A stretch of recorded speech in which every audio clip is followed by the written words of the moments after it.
वैसे मुझे लगा नहीं था कि तुम नाश्ते के लिए घर आओगे। मैंने तो अनवी से कहा ही था कि तुम जैसे अकड़ू को इनवाइट करने का कोई फ़ायदा नहीं, लेकिन वो मानी ही नहीं। स्नेहा बोली तो नमन उसे घूरने लगा। मैं नाश्ते के लिए गया था क्योंकि अनवी भाभी ने मुझे बुलाया था। नमन बोला तो स्नेहा उसकी ओर देखने लगी। क्या कहा तुमने? स्नेहा नमन को हैरानी से देखते हुए बोली। लेकिन नमन ने कुछ नहीं कहा। उसने स्नेहा को एक नज़र देखा और सामने देखकर ड्राइव करने लगा। भाभी, चलो कम से कम तुमने अनवी को भाभी तो माना, स्नेहा बोली। लेकिन नमन चुपचाप ड्राइव करता रहा।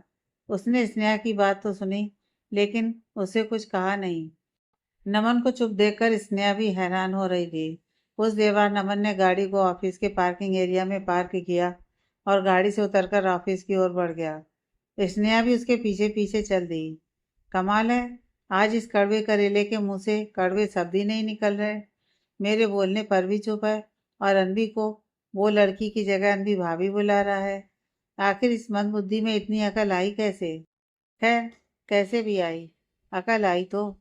स्नेहा खुद से बोली और फिर वो भी अपने केबिन की तरफ बढ़ गई। इधर अब मन्नू भी अनवी को लेकर अपार्टमेंट के पार्किंग एरिया में आ गया। अब मन्नू ने डोर खोलकर अनवी को अंदर बिठा दिया और खुद ड्राइविंग सीट पर आकर बैठ गया। यह सीट बेल्ट अटक गई है। सीट बेल्ट को खींचने की कोशिश करते हुए अनवी अब मन्नू से बोली, लाओ मैं करता हूँ। अब मन्नू अनवी को देखते हुए बोला तो अनवी ने भी अपने हाथ पीछे खींच लिए। अब मन्नू अनवी की सीट के ऊपर झुक गया और सीट बेल्ट को खींचने की कोशिश करने लगा। अब मन्नू का चेहरा अनवी के चेहरे के बेहद करीब आ गया। अब मन्नू की करीबी अनवी के दिल की धड़कनों को बढ़ाने लगी। धीरे धीरे वो अब मन्नू के चेहरे में ही कहीं खोने लगी। उसका दिल उसके काबू में नहीं था। अब मन्नू की नज़र अनवी पर गई तो उसकी नज़रें भी अनवी पर जाकर टिक गईं। एक पल के लिए दोनों एक दूसरे की आंखों में खो गए। अब मन्नू की आंखों की कशिश अनवी को अपनी ओर खींचने लगी। खुद को काबू में करते हुए अनवी ने अपनी नज़रें फेर लीं। हो गया। सीट बेल्ट लगाने के बाद अभिमन्यु अनवी से बोला और अपनी सीट पर बैठ गया। एक पल के लिए गाड़ी में खामोशी छा गई। चले? अभिमन्यु बोला तो अनवी ने हामी से हिला दिया। अभिमन्यु ने गाड़ी स्टार्ट की और हॉस्पिटल की ओर मोड़ ली। अभिमन्यु ने म्यूजिक ऑन किया तो उस पर सॉन्ग चलने लगा। पल पल दिल के पास तुम रहती हो, पल पल दिल के पास तुम रहती हो। सॉन्ग सुनते हुए अभिमन्यु ड्राइव कर रहा था और बीच बीच में अनवी को भी देख रहा था। यही हाल अनवी का भी था। जब कभी दोनों की नजरें मिलती तो दोनों अपनी नजरें चुरा लेते। कुछ देर तक यह सिलसिला यूं ही चलता रहा। मोड़ पर अचानक से गाड़ी सामने आ जाने से अभिमन्यु ने गाड़ी की ब्रेक लगा दी और अपना एक हाथ अनवी के आगे कर दिया ताकि झटके से अनवी को कोई चोट न पहुंचे। अभिमन्यु के इस एक्शन पर अनवी उसकी ओर देखने लगी। सॉरी, वो अचानक से गाड़ी सामने आ गई थी, अभिमन्यु बोला। अभिमन्यु ने वापस गाड़ी स्टार्ट की और चल पड़ा। स्नेहा की कई बातें अनवी के दिमाग में घूमने लगीं। उसे तेरी परवाह है और जहाँ परवाह होती है ना, वहाँ प्यार तो होता ही है। हाँ, दोस्त तो तेरी मैं भी हूँ, लेकिन मुझे तो याद भी नहीं था कि आज तेरा प्लास्टर खुलने वाला है, जबकि मैं यहाँ तेरे पास एक ही घर में रहती हूँ। और अब मनु इस घर से दूर होकर भी तेरे बारे में सोचता है। अगर ये प्यार नहीं तो क्या है? चल, अगर तुझे मेरी बात पर यकीन नहीं है तो कल जब अब मनु से मिलेगी तो उससे खुद ही पूछ लेना कि वो तेरे लिए इतना कुछ क्यों कर रहा है, प्यार की खातिर या सिर्फ दोस्ती की खातिर। अब मनु गाड़ी रोके, अनवी अचानक से बोली तो अब मनु उसकी तरफ हैरानी से देखने लगा। क्या? अब मनु ने हैरानी से अनवी की ओर देखा। मैंने कहा गाड़ी रोकिए, अनवी बोली तो अब मनु ने गाड़ी को रोड की साइड पर रोक दिया। क्या हुआ अनवी, तुम ठीक तो हो ना? अचानक गाड़ी रोकने को क्यों कहा? अब मनु अनवी की फिक्र करते हुए बोला। लेकिन अनवी ने उसकी किसी बात का कोई जवाब नहीं दिया। उसने सीट बेल्ट खोली और गाड़ी के बाहर आ गई। बहुत सारे सवालों का तूफान उसके मन को विचलित कर रहा था। अनवी को गाड़ी से बाहर उतरते देख अब मनु ने भी जल्दी से अपनी सीट बेल्ट खोली और गाड़ी से बाहर आ गया और अनवी की तरफ बढ़ गया। क्या हुआ अनवी, कुछ तो बताओ, तुम ठीक तो हो ना? अब मनु अनवी के कंधे पर अपना हाथ रखते हुए बोला। नहीं हूं मैं ठीक, अनवी तेज आवाज में बोली। क्या हुआ है? तो मुझे बताओ।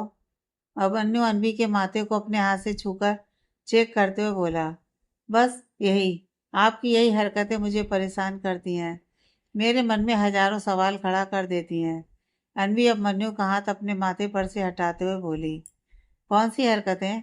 अभिमन्यु अनवी की तरफ सवालिया नजरों से देखते हुए बोला, ये जो आप हर वक्त मेरी इतनी परवाह करते हैं, यह हरकतें। अनवी तेज आवाज में बोली, ठीक है, अगर मेरा तुम्हारी फिक्र करना तुम्हें इतना ही परेशान करता है तो मैं तुम्हारी परेशानी का कारण नहीं बनूंगा।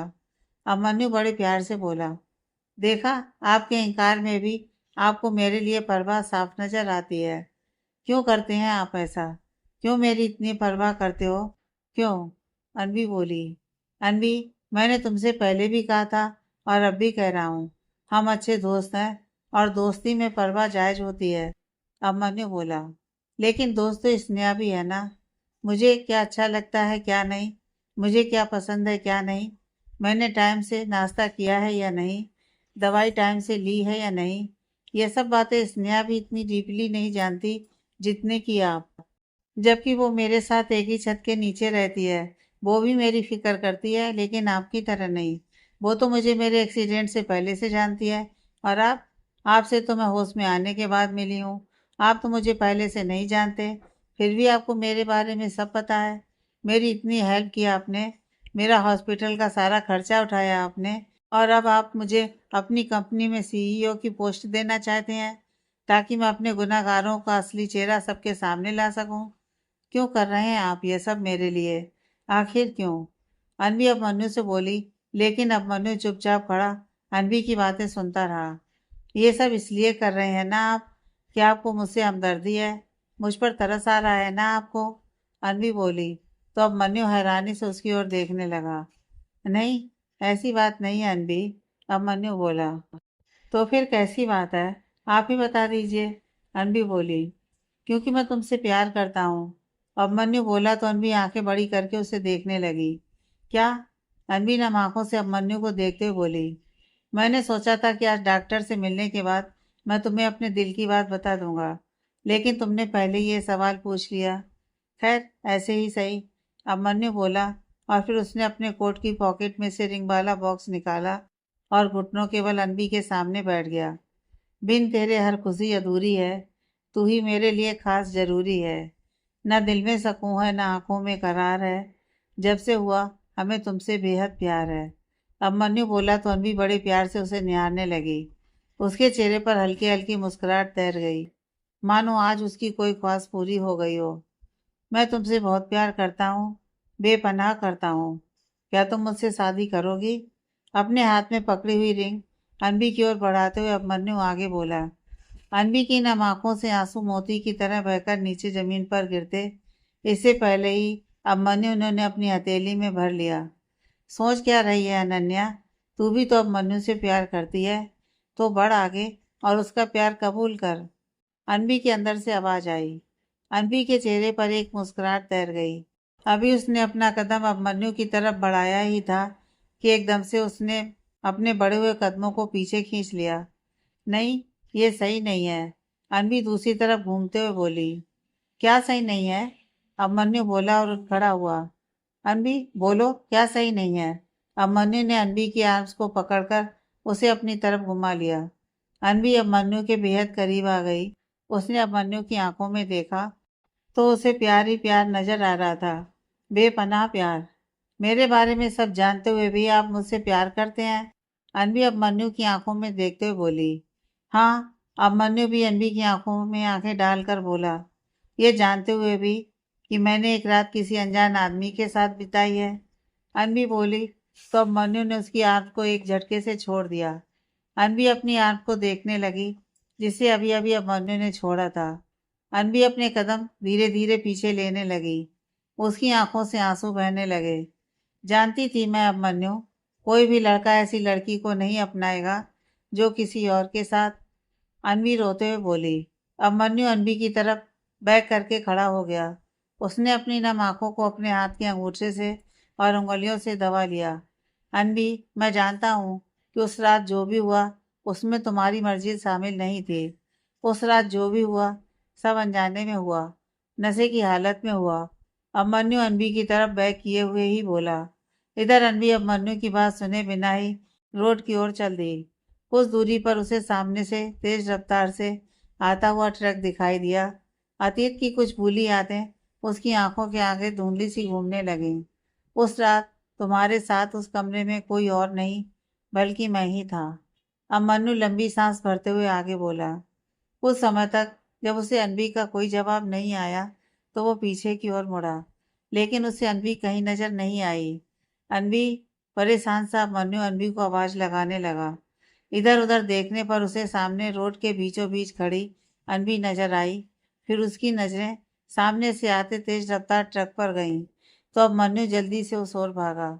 अनबी हटो सामने से। अभिमन्यु अनबी को सावधान करते हुए आगे बढ़ने लगा, लेकिन अनबी तो बेसुसी सड़क के बीचों बीच खड़ी है और ट्रक को घूरे जा रही है। क्या हो रहा है क्या नहीं, उसे कुछ होश नहीं है। उसे अपनी आंखों के आगे अपना बीता हुआ पल ही दिखाई दे रहा है। अनबी अपने दिमाग पर जोर डालकर याद करने की कोशिश करने लगी। किसी से अनबी बहस कर रही है, और जैसे उसने एक लड़के के हाथों को अपने कंधे से हटाया और आगे बढ़ी तो एक तेज रफ्तार ट्रक ने उसे टक्कर मार दी। अनबी अपने अतीत के पलों में खो गई, लेकिन खुली आंखों से अभी भी वो तस्वीर उसे धुंधली नजर आ रही थी। अनबी आंखें बंद करके दोबारा अपने दिमाग पर जोर डालने लगी कि शायद वो धुंधली तस्वीर उसकी आंखों के आगे क्लियर हो जाए, लेकिन कोई फायदा नहीं हुआ। ट्रक तेज रफ्तार से अनबी के करीब आने लगा। अनबी ट्रक अनबी को टक्कर मारता कि पहले अभिमन्यु ने उसे खींचकर अपनी बाहों में समेट लिया। अभिमन्यु के अनबी को अपनी तरफ खींचने से अनबी के हाथ में पकड़ी स्टिक वहीं रोड पर छूट गई और ट्रक के नीचे आकर टुकड़े टुकड़े हो गई। अनबी तुम ठीक हो ना? अभिमन्यु ने अनबी को उसके कंधे से पकड़कर उसे अपने सामने किया और बोला। क्या तरीका है ये? सड़क के बीचों बीच कोई ऐसे खड़ा होता है क्या? अगर वो ट्रक तुम्हें टक्कर मार देता तो? अभिमन्यु ने अनबी को डांटते हुए बोला। अनबी ने दोनों हाथों से अपने सिर को कसकर पकड़ लिया। उसके दिमाग में अभी भी वो सारी बातें गूंज रही थी। उसका माथा पसीने से भीग चुका था। उसके आसपास क्या हो रहा है उसे कुछ समझ में नहीं आ रहा था। अनबी, क्या हुआ तुम्हें? अनबी तुम ठीक हो ना? अभिमन्यु का ध्यान अनबी के चेहरे पर गया तो उसने अनबी के चेहरे को अपने हाथों में भर लिया और बोला। देखते ही देखते अनबी बेहोशी होने लगी। वो बेहोश होकर जमीन पर गिरती उससे पहले ही अभिमन्यु ने उसे अपनी बाहों में संभाल लिया। अनबी, आंखें खोलो। अनबी। अभिमन्यु अनबी के गालों को थपथपाने लगा, लेकिन अनबी की आंखें धीरे धीरे बंद हो गईं। अनबी की हालत देखकर अभिमन्यु की आंखें भी पानी से भर गईं। डॉक्टर? हाँ डॉक्टर, अभिमन्यु बोला, और फिर उसने अनबी को अपनी गाड़ी की पिछली सीट पर लेटा दिया। उसने अपनी भीगी आंखों को अपने हाथों से साफ किया और ड्राइविंग पर बैठ गया। उसने गाड़ी स्टार्ट की और हॉस्पिटल की ओर मोड़ ली। उसकी आंखों से आंसू लगातार बहे जा रहे थे और वो अपनी शर्ट की स्लीव से बार बार अपने आंसू पोंछे जा रहा था।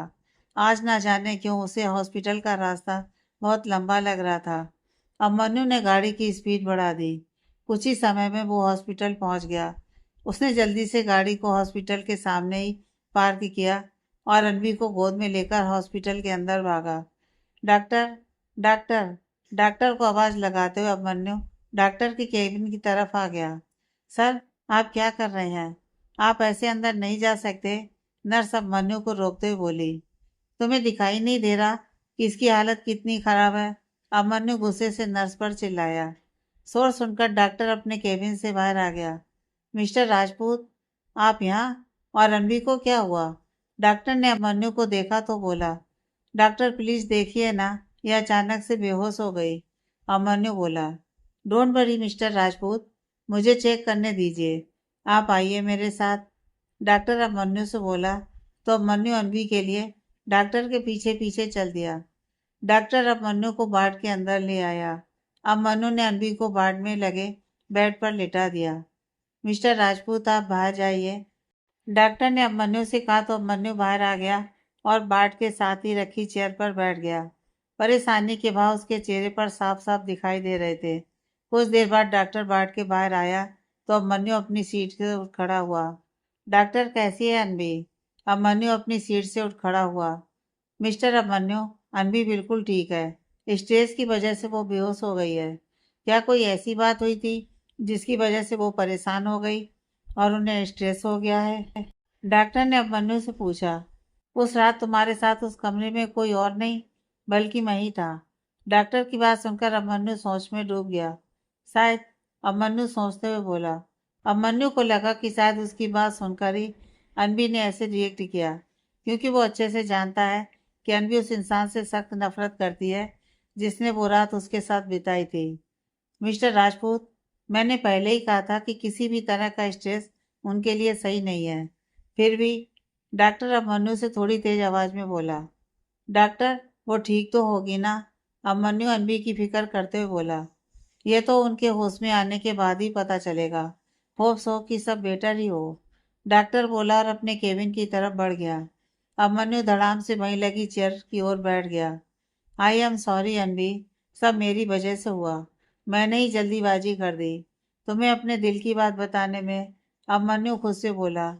आंखें बंद करके उसने दीवार के साथ टेक लगा ली। राजपूत बिला, वैशाली जी किसी से फोन पर बात कर रही हैं। कुछ समय बाद बात करने के बाद वो किचन की तरफ जाने को हुई तो उन्हें डाइनिंग टेबल पर पड़ी एक फाइल दिखाई दी। वैशाली जी ने उसे उठाया और देखने लगी। ये अभिमन्यु बीना ऑफिस की फाइलें यहीं छोड़ गया। फाइल को पढ़ते हुए वैशाली जी बोली। उसे फोन करके बता देती हूँ, नहीं तो बेवजह परेशान होगा। फाइल यहाँ पर भूल गया है और उसे सारे ऑफिस में ढूंढता फिरेगा। वैशाली जी बोली और अपने फोन से अभिमन्यु को फोन करने लगी। इधर अभिमन्यु बॉल से टेक लगाए आंखें बंद करके चेयर पर बैठा हुआ है। उसका फोन बजा तो उसने अपनी पॉकेट में से अपना फोन निकाला। माँ, अभिमन्यु फोन की स्क्रीन पर वैशाली जी का नाम देखकर बोला। अभिमन्यु, तेरी ऑफिस की फाइल घर पर ही पड़ी रह गई है। तू कहे तो ड्राइवर के हाथों भिजवा दूं? अभिमन्यु के फोन उठाते ही वैशाली जी बोली। माँ, मैं ऑफिस में नहीं हूँ। अभिमन्यु बोला। ऑफिस में नहीं है तो कहाँ है? ओह, अच्छा याद आया कि तुझे तो आज अनवी को लेकर हॉस्पिटल जाना था, है ना? वैशाली जी बोली।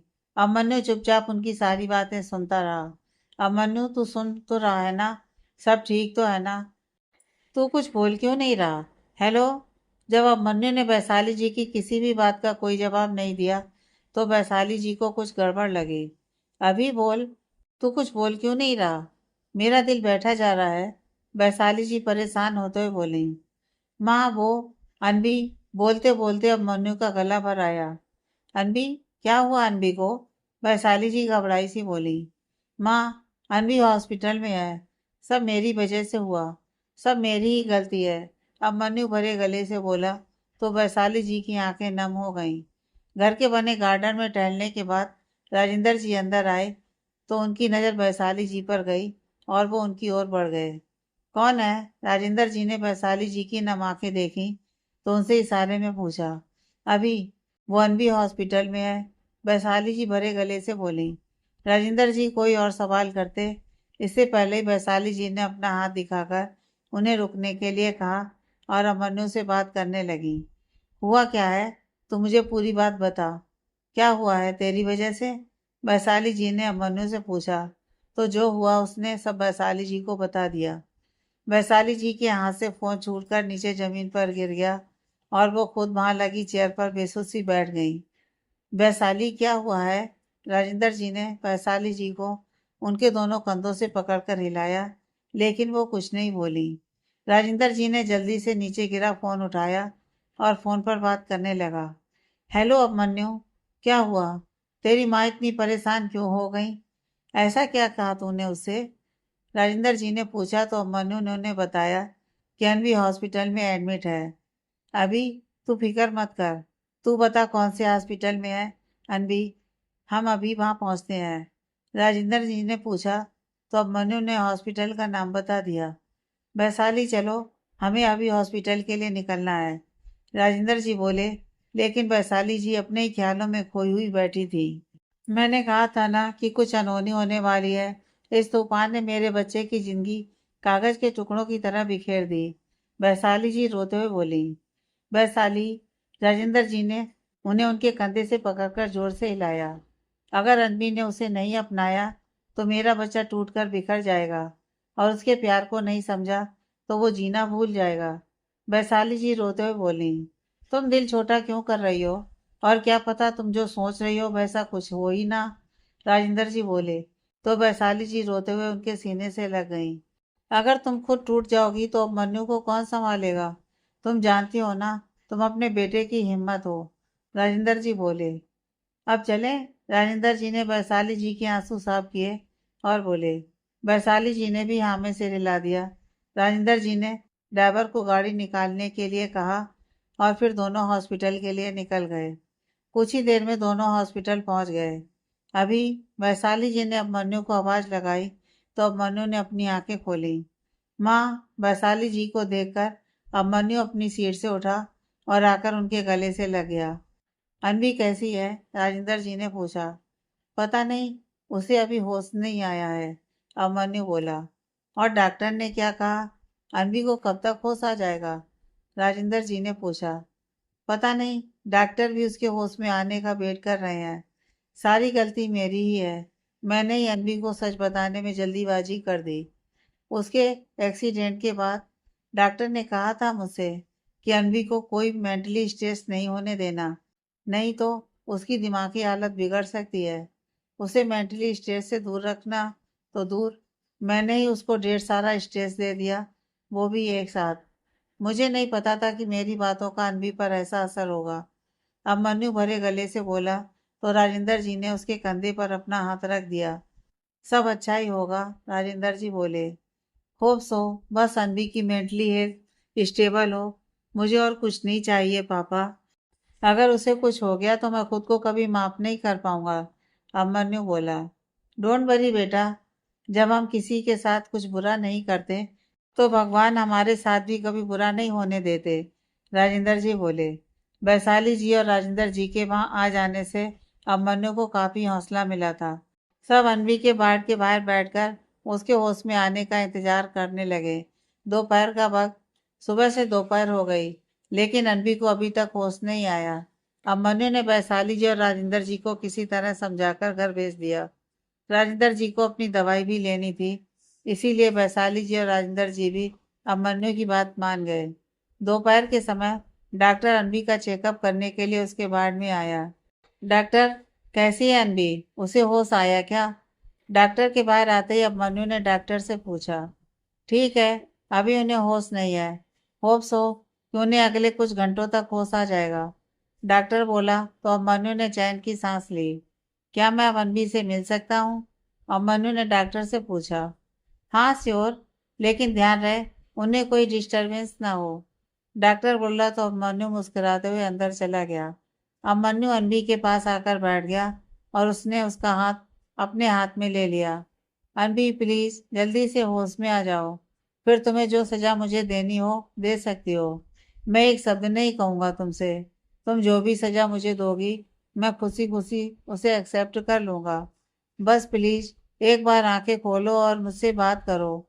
बात नहीं करनी तो डांटो मुझे, लड़ाई करो मुझसे, बस कुछ बोलो। और मन्नू बोला और उसकी आंखों की कोरों से आंसू निकलकर अनवी के हाथ पर गिर गए। अब मन्नू के हाथ का स्पर्श पाकर बेहोशी की हालत में भी अनवी के माथे पर सिकन आ गई। एक्सक्यूज मी सर, ये कुछ मेडिसिन है, आप ले आइए। प्रिस्क्रिप्शन स्लिप अब मन्नू की ओर बढ़ाते हुए नर्स बोली। नर्स की आवाज़ सुनकर अब मनु ने अपनी भीगी पलकों को साफ किया और उसके हाथ से प्रिस्क्रिप्शन स्लिप लेकर हॉस्पिटल में बने मेडिकल स्टोर की ओर बढ़ गया। अनवी का बाट, बेहोशी की हालत में अनवी बेचैन सी नजर आ रही है। उसे एक लड़की नजर आ रही है जिसके सिर पर बहुत गहरी चोट लगी है और उसके सिर से बहुत खून बह रहा है। एक लड़का उसे अपने सीने से लगाए रो रहा है। फिर उस लड़के ने उसे गोद में उठाया और गाड़ी में लिटाकर हॉस्पिटल ले आया। अनवी की आंखों के आगे उस ट्रक एक्सीडेंट की कुछ धुंधली सी तस्वीरें घूम रही हैं और आवाजें गूंज रही हैं, जिसके कारण अनवी के चेहरे के भाव बदल रहे हैं। उसके माथे पर पसीने की बूंदें उभरने लगीं। नर्स ने बेहोशी की हालत में भी अनवी को बेचैन देखा तो वो जल्दी से जाकर डॉक्टर को बुला लाई। डॉक्टर ने अनवी का चेकअप किया और नर्स को उसे एक इंजेक्शन देने के लिए कहा। इंजेक्शन लगने के कुछ देर बाद ही अनवी की बेचैनी शांत हो गई। अब तक अभिमन्यु भी मेडिसिन लेकर अनबी के वार्ड में आ गया। उसने डॉक्टर को वहां देखा तो थोड़ा परेशान हो गया। Any problem doctor? आप अभी तो अनबी का चेकअप करके गए थे ना, और फिर अब फिर से यहाँ? अनबी ठीक है ना? अब मनु ने डॉक्टर से पूछा। मिस्टर राजपूत, आप मेरे साथ आइए, मुझे आपसे कुछ बात करनी है, डॉक्टर बोला, और अनबी के वार्ड के बाहर आ गया। अब मनु ने अपने हाथ में पकड़ी दवाइयां नर्स को पकड़ाई और अनबी को देखने लगा। कुछ देर अनबी को निहारने के बाद वो डॉक्टर के केबिन की ओर चल पड़ा। उसके चेहरे पर परेशानी के भाव उमड़ चुके थे। परेशानी के कारण उसके कदम भी उसका साथ नहीं दे रहे थे। अब मनु ने डॉक्टर के केबिन का डोर नॉक किया और अंदर आ गया। आइए मिस्टर राजपूत, बैठिए, डॉक्टर ने अब मनु से कहा। तो अब मनु वहां लगी चेयर पर बैठ गया। क्या हुआ डॉक्टर? अब मनु ने डरते हुए डॉक्टर से पूछा, और उसने अपनी 2 फिंगर्स को क्रॉस कर लिया। मिस्टर राजपूत, मैंने आपको ये बताने के लिए बुलाया है कि अब कुछ और देर तक आपकी वाइफ को होश नहीं आएगा, डॉक्टर बोला। तो अब मनु हैरानी से डॉक्टर की ओर देखने लगा। होश नहीं आएगा मतलब? अभी तो आपने कहा था कि अनबी को कुछ ही देर में होश आ जाएगा, परेशान सा मनु बोला। बेहोशी की हालत में भी आपकी वाइफ बेचैन थी, इसलिए हमें उन्हें नींद का इंजेक्शन देना पड़ा, डॉक्टर बोला। और उनकी इस बेचैनी का क्या कारण हो सकता है डॉक्टर? घबराए से अब मनु ने डॉक्टर से पूछा। शायद उनके दिमाग में कुछ हलचल हो रही होगी। आप अच्छे से जानते हैं कि उन्हें सिर पर 2 बार चोट लग चुकी है। चाहे दूसरी बार कोई मेजर इंजरी नहीं हुई थी, लेकिन उनकी पुरानी रिपोर्ट से साफ पता चलता है कि उनकी पहली चोट काफ़ी मेजर थी। उनके दिमाग को काफ़ी आघात पहुंचा था, जिसके कारण उनकी याददाश्त भी मिट गई थी। देखिए मिस्टर राजपूत, आप अच्छे से जानते हैं कि हमारे दिमाग के 3 लेवल्स होते हैं, कॉन्शियस, सब कॉन्शियस और अनकॉन्शियस। जब भी हम गहरी नींद में होते हैं या बेहोश होते हैं तो हमारा सब कॉन्शियस माइंड जागृत हो जाता है। सोते समय हमारा दिमाग हमारे अवचेतन विचारों को खोल देता है। सब कॉन्शियस माइंड दिमाग का वह हिस्सा है जो कॉन्शियस माइंड से अलग होता है और हमारे अनुभवों, विचारों और यादों को संग्रहित करता है। यहाँ मन जागरूक नहीं होता, लेकिन थोड़ा प्रयास करने पर इसे कॉन्शियस माइंड में लाया जा सकता है। अब इस वक्त उनके दिमाग में क्या चल रहा है, क्या नहीं, हम कुछ नहीं जानते। तो शायद कुछ ऐसी बातें उनके दिमाग में घूम रही हैं जो उन्हें बेचैन कर रही हैं, डॉक्टर अब मन्नू को समझाते हुए बोला। तो अब मन्नू हैरानी से उनकी ओर देखने लगा। अनवी की मेंटली हालत स्टेबल तो होगी ना? अब मन्नू ने डॉक्टर से पूछा। उनका दिमाग शांत रहे इसलिए ही हमने उन्हें नींद का इंजेक्शन दे दिया। उनकी मेंटली हेल्थ कितनी स्टेबल है यह तो उनके होश में आने के बाद ही पता चलेगा, डॉक्टर बोला। तो अब मन्नू डॉक्टर को देखने लगा। अब अनवी को होश कब आएगा? अब मन्नू ने डॉक्टर से पूछा। कुछ कहा नहीं जा सकता, डॉक्टर ने कहा। तो अब मन्नू बिना कुछ कहे वहां से उठा और बाहर आ गया। हालात के आगे मजबूर था वो अनबी के बाड़ में आ गया। कुछ देर अनबी के पास बैठकर वो उसको निहारने लगा, फिर वहां रूम में लगे सोफे पर बैठ गया और तरसाई नजरों से अनबी को देखने लगा। शाम का समय, अनबी फिर से बेचैन होने लगी। बेहोशी की हालत में फिर से उसे वो धुंधली सी तस्वीरें दिखाई देने लगीं, लेकिन अब धीरे धीरे वो आवाजें और तस्वीरें अनबी के सामने क्लियर होने लगीं कि जिस लड़की के सिर पर चोट लगी है वो कोई और नहीं बल्कि वो खुद ही है, और उसे गोद में उठाकर ले जाने वाला लड़का अभिमन्यु है। अनबी, अपनी आंखें खोलो, देखो मुझे, कुछ नहीं होगा तुम्हें, तुम अपनी आंखें बंद मत करना। तुम जानती हो, जब मैंने तुम्हें पहली बार देखा था तो देखते ही रह गया था। खूबसूरत लड़कियां तो बहुत देखी थी मैंने, पर तुम्हारे जैसी नहीं। तुमने मुझे अभिमन्यु सिंघानिया समझ लिया था और मैं तुम्हारी मासूमियत पर ही फिदा हो गया था, इसलिए झूठ बोलता रहा तुमसे। मैं तुम्हें सच बताना चाहता था, लेकिन हर बार चुप रह जाता। मेरी बातें झूठी हो सकती हैं, पर तुम्हारे लिए मेरा प्यार नहीं। मैं सच में तुमसे बहुत प्यार करता हूँ अनवी। बिन तेरे हर खुशी अधूरी है। तू ही मेरे लिए खास जरूरी है। ना दिल में सकून है, ना आंखों में करार है। जब से हुआ हमें तुमसे प्यार है। मैं तुमसे बहुत प्यार करता हूँ, बेपनाह करता हूँ। क्या तुम मुझसे शादी करोगी? अभिमन्यु अभिमन्यु को आवाज लगाते हुए अनबी अपनी सीट पर से उठकर बैठ गई। उसने इधर उधर देखा और फिर अपने हाथ में लगी हुई कैनुला को निकालकर फेंक दिया और खुद अपने बेड से उठकर खड़ी हो गई। मैम, यह क्या कर रही हैं आप? नर्स अनबी को रोकते हुए बोली। अब मन्नू कहाँ है? मुझे उनके पास जाना है, अनबी बोली और नर्स का हाथ अपने आर्म से हटाकर अब मन्नू बोलते हुए बाहर की ओर चल दी। मैम, सर डॉक्टर के पास गए हैं, अभी आते ही होंगे। आप प्लीज अपने बेड पर वापस चलिए, नर्स बोली। मुझे अब मन्नू के पास जाना है, अनबी बोली और डॉक्टर के केबिन की ओर बढ़ चली। इधर अब मन्नू भी डॉक्टर के केबिन से निकलकर अनबी के बाट की तरफ बढ़ने लगा। अनबी अपना पैर घसीटते हुए बाहर की ओर चलने लगी। मैम प्लीज रुकिए। नर्स अनबी से रुकने की रिक्वेस्ट करते हुए उसके पीछे पीछे चलने लगी, लेकिन अनबी तो बस अभिमन्यु को ढूंढते हुए चली जा रही है। अभिमन्यु अपने ख्यालों में खोया हुआ मायूस सा चला आ रहा है और इधर अनबी दीवार का सहारा लेकर लंगड़ाते हुए तेजी से उसकी ओर बढ़ने लगी। कुछ दूर चलने पर वो लड़खड़ाकर गिर गई। हाँ, गिरने से अनबी को हल्की सी चीख निकल गई। अनबी के गिरने के कारण सब लोग उस ओर देखने लगे। मैम, नर्स ने सहारा देकर उसे उठाया। आप ठीक हैं? नर्स ने अनबी से पूछा। मुझे अब मन्नू के पास जाना है, अनबी बोली। उसने नर्स के हाथों को अपने आर्म से पीछे किया और फिर से आगे बढ़ने लगी। तभी उसे सामने से आता हुआ अब मन्नू दिखाई दिया। अब मन्नू को देखकर अनबी के चेहरे पर एक बड़ी सी स्माइल आ गई। उसकी आंखों से आंसू बहने लगे। अनबी के चलने की स्पीड और भी तेज हो गई। मैम प्लीज धीरे, अभी आपके पैर पर प्लास्टर खुला नहीं है, आपको चोट लग जाएगी, नर्स बोली। लेकिन अनबी को कहाँ परवाह थी किसी चोट की। अब मन्नू, अनबी ने आवाज लगाई तो सामने ही ख्यालों में खोए हुए अब मन्नू ने सामने की ओर देखा। अपने सामने अनबी को खड़े देखकर उसके चेहरे पर एक स्माइल आ गई। अनबी। अब मन्नू जल्दी से अनबी की ओर भागा और अनबी जल्दी से अब मन्नू की तरफ बढ़ गई। अब मन्नू। अनबी ने अब मन्नू के चेहरे को अपनी हथेली में भरा और फिर उसके गले से लग गई। अब मन्नू हैरानी से अनबी को देखने लगा। फिर उसने भी अपनी दोनों बाहों को अनबी के चारों ओर लपेट लिया। दोनों ने एक दूसरे को कसकर हक कर लिया।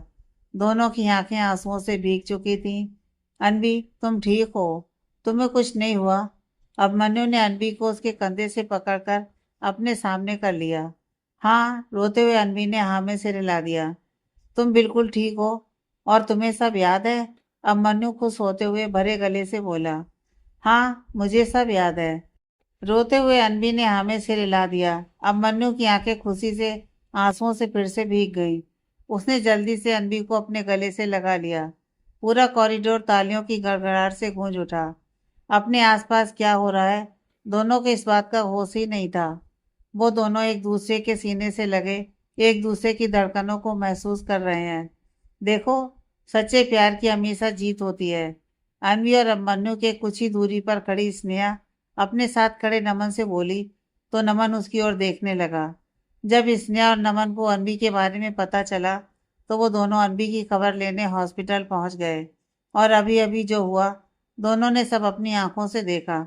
स्नेहा ने सब अपने फोन में कैप्चर कर लिया। उसकी आंखें भी नम थी। आखिर आज अब मन्नू को उसका प्यार मिल ही गया और उसकी दोस्त को उसका सच्चा जीवन साथी। यही खुशी उसकी आंखों में आंसू बनकर उमड़ उठी। क्या नाम दूं इस दिल दीवाने को, आशिकी में डूबे इस आशिकाने को। मोहब्बत को नजर न लगे किसी की, अब तो खबर हो गई है जमाने को। स्नेहा अब मन्नू और अनबी के पास आकर खुश होते हुए बोली। स्नेहा की आवाज सुनकर वो दोनों एक दूसरे से अलग हुए। अब मन्नू ने आंसुओं से भीगे अपने चेहरे को अपने हाथ से साफ किया। Congratulations to both of you. आखिर आपको आपका प्यार मिल ही गया जीजू, स्नेहा अब मन्नू से बोली तो अब मन्नू मुस्कुरा दिया। तुझे सब याद आ गया, स्नेहा चहकते हुए बोली और अनबी के गले से लग गई। सच में प्यार हो तो ऐसा, पास ही खड़ी नर्स बोली। सर प्लीज अब आप मैम को ले जाइए, अभी भी इन पर दवाइयों का असर है। आपसे मिलने के लिए इन्होंने कैनुला भी निकाल कर फेंक दिया और देखिए इनके हाथ से खून भी आ रहा है। वहां खड़ी नर्स बोली तो अब मन्नू अनबी का हाथ पकड़कर देखने लगा। सच में उसके हाथ से खून निकल रहा था। अब मन्नू, मैं ठीक हूँ, अनबी अपना हाथ पीछे खींचती हुई बोली। चलो मेरे साथ। अब मन्नू ने अनबी की आर्म को पकड़ा और उसे लेकर उसके बाड़ में आ गया। स्नेहा वहीं नमन के साथ रुक गई। अब मन्नू ने अनबी को बेड पर लिटाया और उसके माथे को चूम लिया। नर्स ने अनबी का हाथ पकड़ा और उस पर टेप लगा दी। फिर दूसरे हाथ को पकड़कर उसकी नस ढूंढने लगी। नस मिलने पर उसने कैनुला को इस नस में लगा दिया, जिससे अनबी की हल्की सी चीख निकल गई। आराम से, अब मनु नर्स से बोला तो नर्स मुस्कुरा दी। डोंट वरी सर, थोड़ा दर्द तो होगा ही, नर्स बोली और अपना काम करने के बाद वहां से चली गई।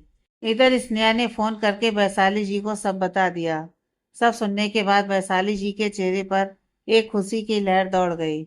उनके फोन पर एक मैसेज बीप हुआ तो वो जल्दी से उस मैसेज को देखने लगी। स्नेहा ने उन्हें एक वीडियो भेजा था जो अभी अभी उसने हॉस्पिटल में लिया था। फोन पर वीडियो में अनबी और अभिमन्यु को एक साथ देखने के बाद वैशाली जी के चेहरे पर एक मुस्कुराहट आ गई। उन्होंने अपने दोनों हाथ जोड़कर भगवान का धन्यवाद किया और फिर राजेंद्र जी को आवाज लगाते हुए अपने कमरे की ओर चल दी। क्या हुआ, चिल्ला क्यों रही हो? सब ठीक तो है ना? अपने बिस्तर पर लेटे हुए राजेंद्र जी बोले। हाँ, सब ठीक है, ये देखिए, वैशाली जी बोली और उन्होंने अपना फोन राजेंद्र जी की ओर बढ़ा दिया। ये क्या है? राजेंद्र जी ने सवालिया नजरों से वैशाली जी को देखा। पहले देखिए तो, वैशाली जी बोली तो राजेंद्र जी ने वीडियो ऑन किया। वीडियो देखकर राजेंद्र जी के चेहरे पर भी एक खुशी की लहर दौड़ गई। मैंने कहा था ना कि सब ठीक होगा, राजेंद्र जी बोले तो वैशाली जी खुश होते हुए उनके गले से लग गईं। कुदरत को बेवजह दोष दे रही थी। देखा, उस तूफान ने तुम्हारे बेटे की जिंदगी खराब नहीं की, बल्कि तुम्हारे बेटे की जिंदगी में खुशियां ही खुशियां भर दी। राजेंद्र जी बोले। हाँ, अब चलिए, उठिए ना, मुझे अपनी बहू से मिलना है और बरसों बाद अपने बेटे के चेहरे पर आई उस खुशी को देखना है, उसे महसूस करना है और उससे पहले भगवान का धन्यवाद करने मंदिर जाना है। वैशाली जी बोली तो राजेंद्र जी मुस्कुरा दिए। हाँ ठीक है, चलते हैं, राजेंद्र जी बोले। इधर अभिमन्यु अनबी के साथ बैठा हुआ है कि डॉक्टर ने नर्स के साथ बाड़ में दरवाजे पर दस्तक दी। क्या बात है मिस्टर राजपूत, आखिर आपका प्यार और इंतजार रंग ले ही आया, डॉक्टर अंदर आते हुए बोला। डॉक्टर की बात सुनकर अभिमन्यु मुस्कुरा दिया। आप कुछ देर बाहर इंतजार करेंगे, मुझे आपकी वाइफ का चेकअप करना है, डॉक्टर ने अभिमन्यु से कहा। तो हामिद सिर हिलाते हुए अभिमन्यु वार्ड से बाहर आ गया। कुछ ही देर बाद डॉक्टर ने अभिमन्यु को वापिस अंदर बुलाया। मिस्टर राजपूत, आपकी वाइफ अब बिल्कुल ठीक है, मेंटली भी और फिजिकली भी। बार बार सिर पर चोट लगने के बाद भी सब ठीक होना, यह किसी मिरेकल से कम नहीं है, डॉक्टर ने कहा।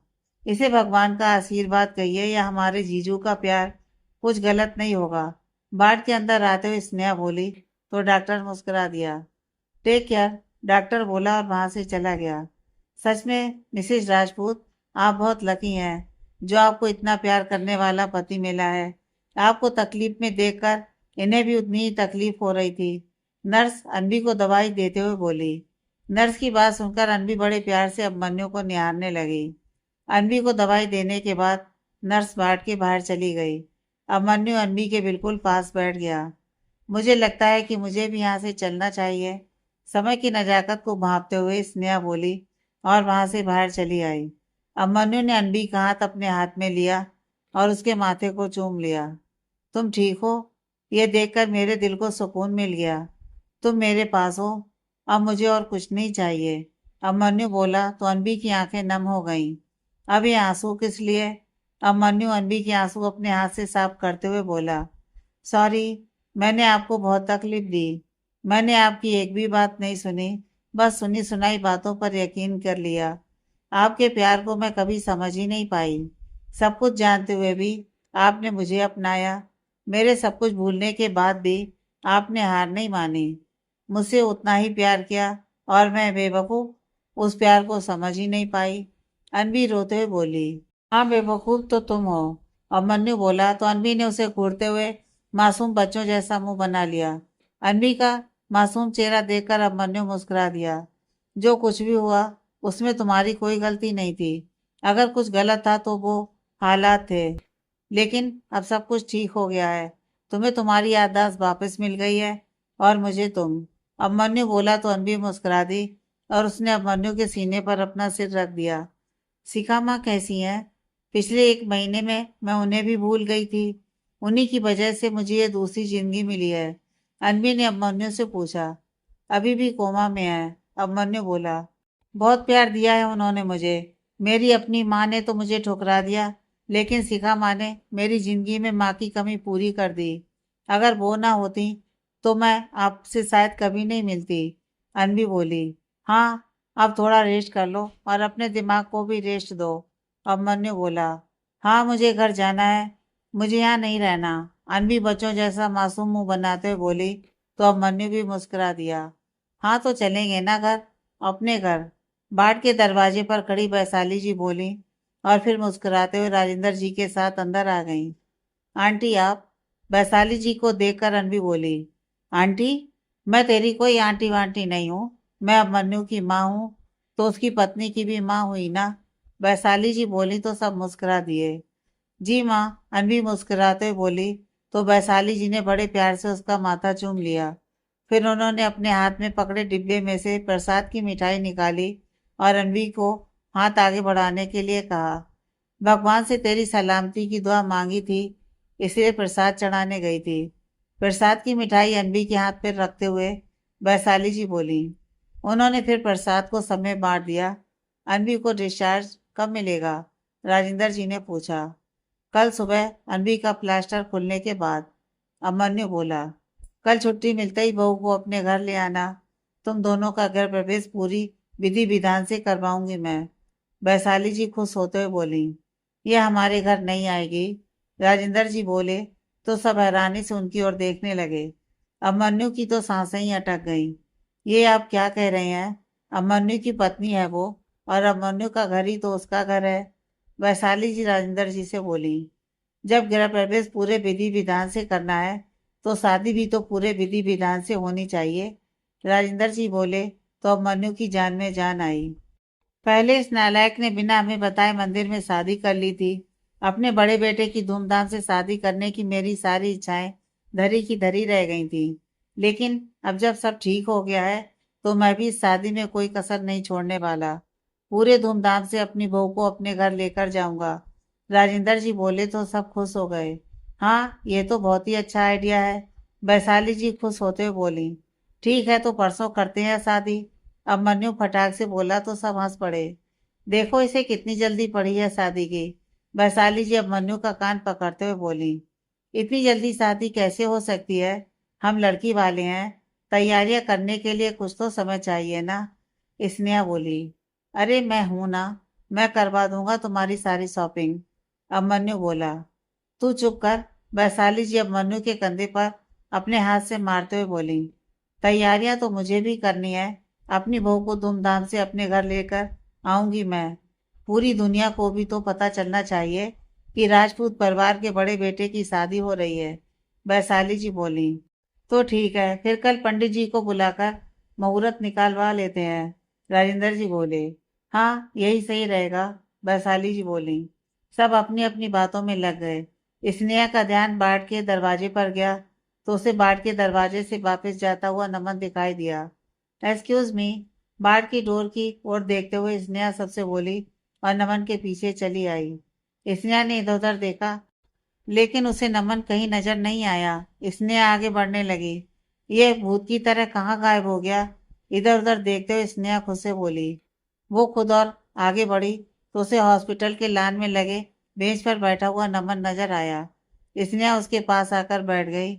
अभी तुम अनवी से बात नहीं करोगे, या तुम्हें अब भी यही लग रहा है कि अनवी ने सब जानबूझकर किया था? स्नेहा सामने की ओर देखते हुए नमन से बोली। नमन ने स्नेहा की बात तो सुनी, लेकिन उससे कुछ नहीं कहा। कुछ भी अनवी के हाथ में नहीं था। जो कुछ हुआ उसमें उसका कोई दोष नहीं था।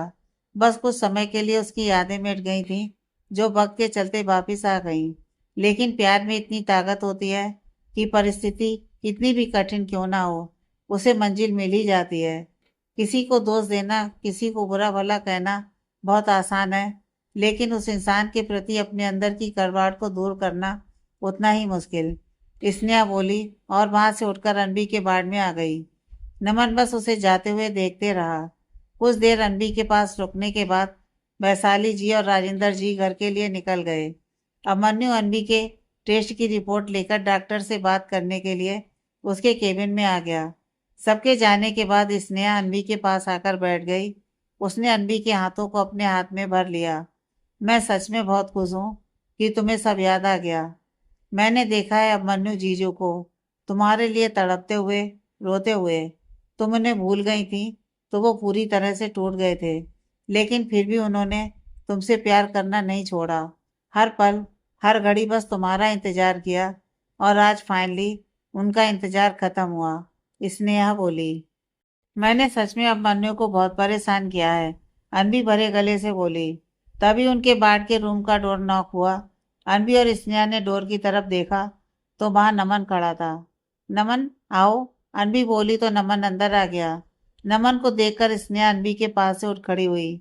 हाय, कैसी हो आप? नमन ने अनबी से पूछा। ठीक हूँ, तुम कैसे हो? अनबी ने नमन से पूछा। सॉरी।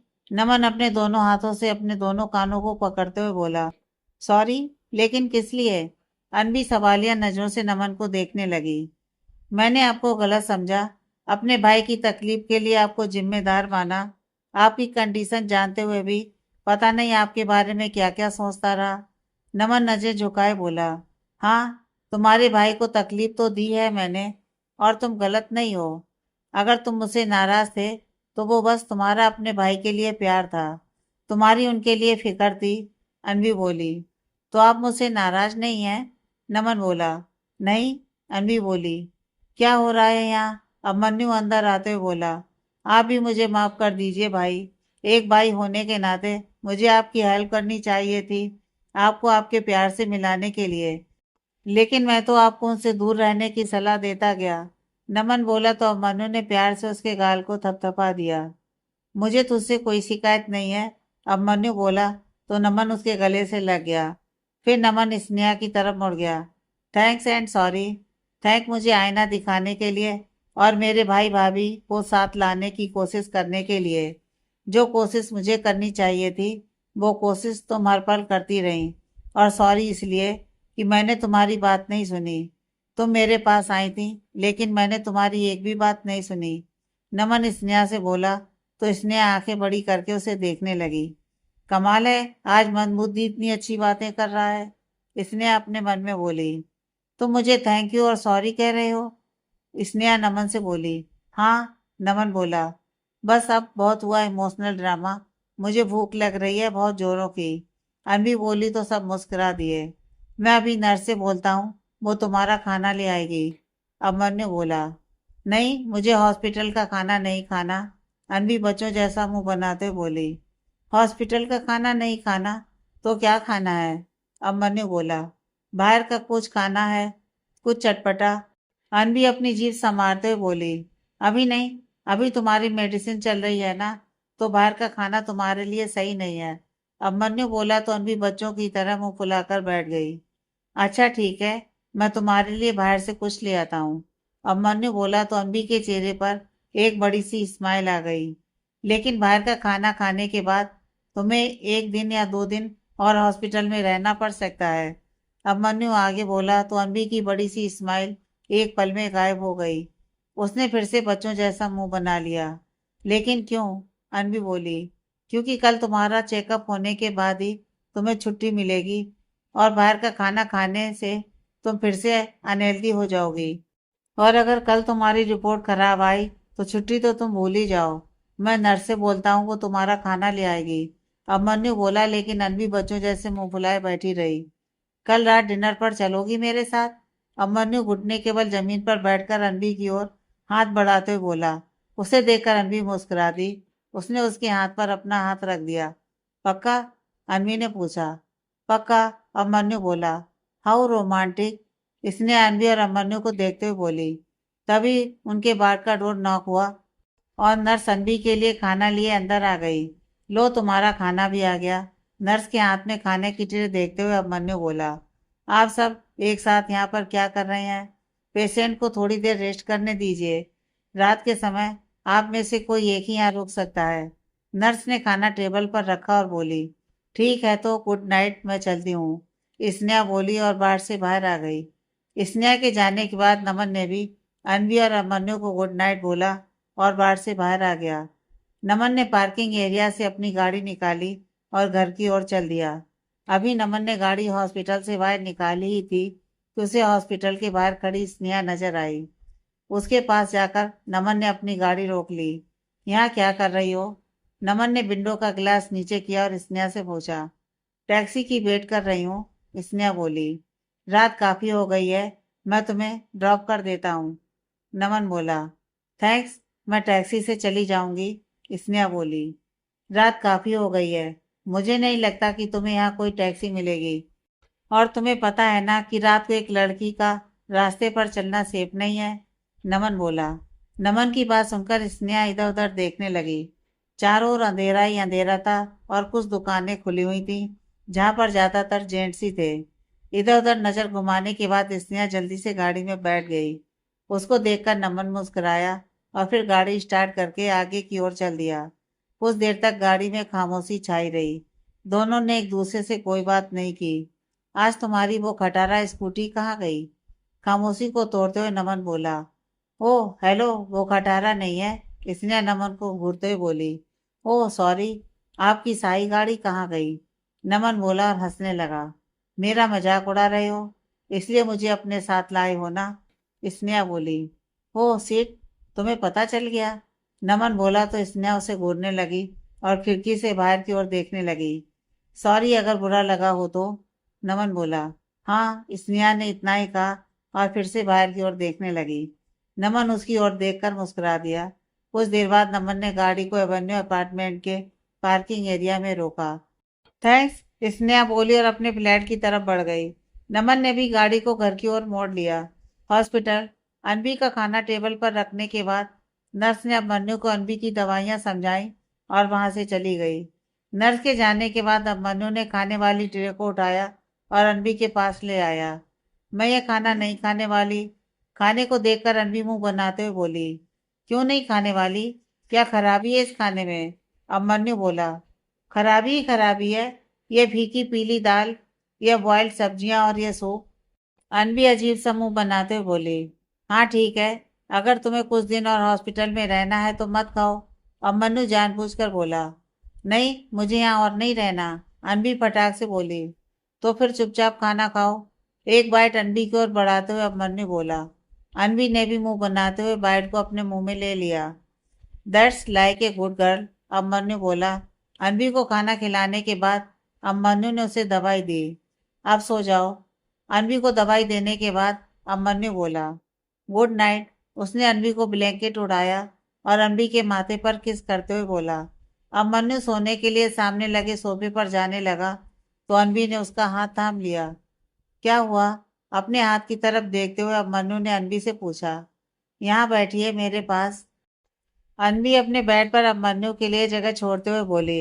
अभिमन्यु मुस्कुराया और अनबी के पास बैठ गया। अनबी ने अभिमन्यु के सीने पर अपना सिर रख लिया।